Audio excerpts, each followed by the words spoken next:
إن الحمد لله نحمده ونستعينه ونستغفره ونعوذ بالله من شرور أنفسنا. Assalamu alaikum wa rahmatullahi ta'ala wa barakatu. Har wa yau dai muna nan muna ci gaba da bayani da warware gudunmawa da daular musulunci ta Usman Dan Fodio ta bayar a wannan ƙasa tamu ta Hausa mai albarka, wanda duk ɗan halak musulmi yake ko ba musulmi ba, in dai yana arewacin Najeriya ya ci albarkacin wannan daula, kuma har gobe zai ci gaba da cin albarkacin wannan daula. Wanda idan ka karanta tarihin al'ummarmu musamman mu Hausawa, kafin Usman Dan Fodio babu abin da yake faruwa face Kanawa suna yaƙi da Katsinawa, Katsinawa suna yaƙi da Damagaran tana yaƙi da Haɗeja da kaza Kebbi da gashi nan yaƙunƙuna ne suke ta yi tsawon shekaru marasa ƙarewa. Sannan kafin Usman Dan Fodio ba su da haɗin kai, ba su da shugaba guda ɗaya wanda za a ce wannan al'umma ga shugabanta, kuma in akwai muna kira ga waɗanda suke 'yan Hausa zalla ko 'yan Maguzawa zalla su fito mana da hujjarsu. Hujja wadda za mu kalla mu ce a daidai lokacin da Usman Dan Fodio ya zo, wane ne kalifan musulunci na bai ɗaya. Ko dai ka samu Gobirawa shugabansu daban, Kanawa nasu daban, Katsinawa nasu daban, kowace ƙabila nata shugaban daban. Sannan su musulmai ne a wannan lokacin, amma kuma ba daular musulunci ba. Ashe ko da akwai musulmi, akwai buƙatar kuma daular musulunci. Abinda wasu suka kasa bambancewa kenan. Ko da kuna musulmai, to akwai buƙatar kuma ku samar da daular musulunci. Me bambancin musulmai da daular musulunci? Yanzu misali, akwai musulmai a Ingila suna da tarin yawa da masallaci da komai suna sallah. A Amerika akwai su. Amma shin musulunci ke shugabantar Ingila da Amerika da sauran ƙasashe, kai har ma da Najeriya?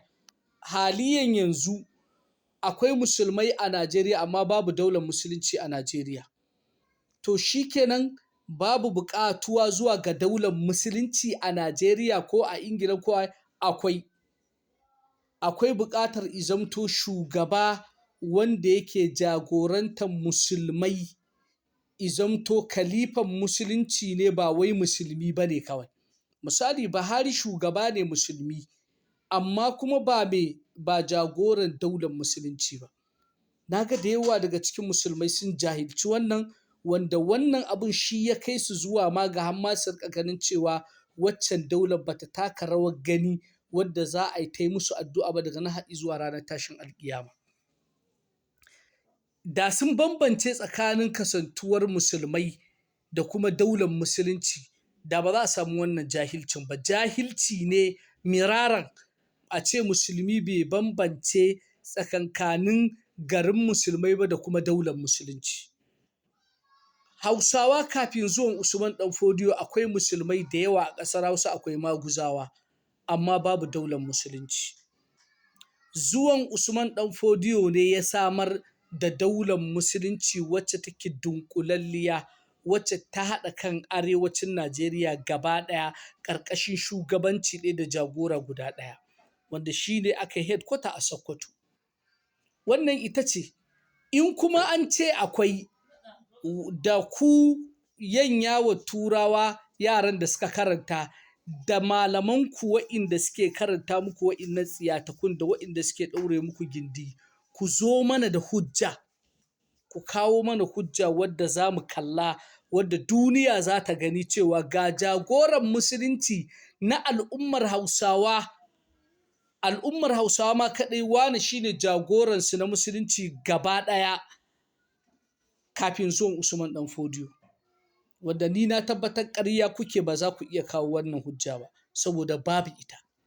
Saboda haka ala kullu halin babban ci gaba ga musulmi shine a ce yana da daular musulunci wacce take shari'a da Alƙur'ani da kuma sunnar manzon Allah sallallahu alaihi wasallama, wanda wannan shine ainihin ci gaba. Kuma duk ƙasƙancin da musulmi suka samu kansu a yau a duniya rashin cikakken wannan tsarin ne. Wannan mu shine abin da muka yarda da shi. Babu wani tsari da zai kawo ci gaba a duniya face shari'ar musulunci da daular musulunci. Kuma mu mun san maƙiya na da da na yanzu wannan abin suke so su ɓatar a zuciyar musulmai, wanda kuma har abada ba zai ɓata ba muddin akwai Alƙur'ani. Alƙur'ani shaida ne zai ƙara jaddada wa al'ummarmu daga nan zuwa shekara 1000, zai ƙara tabbatar da muhimmancin abin da Shekul Islam Usman bin Fodi ya yi na gudunmawa da shi da ɗan uwansa Abdullahi Gwandu, ga su malamai masu da'awa kuma mai sarakunan musulunci.